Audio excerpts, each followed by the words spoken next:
สวัสดีค่ะเด็กๆ วันนี้คุณครูเบียร์จะพาเด็กๆมาพบกับสัตว์ที่น่ารักนะคะ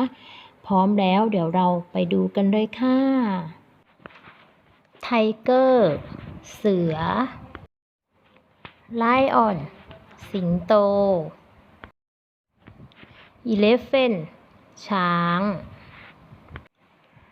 จีราฟ ยีราฟ แบร์หมีด็อก สุนัข แคท แมว แรบบิท กระต่าย เบิร์ด นก ฟิช ปลา ชอบกันไหมคะเด็กๆ แล้วพบกันใหม่คลิปหน้าค่ะ บ๊ายบาย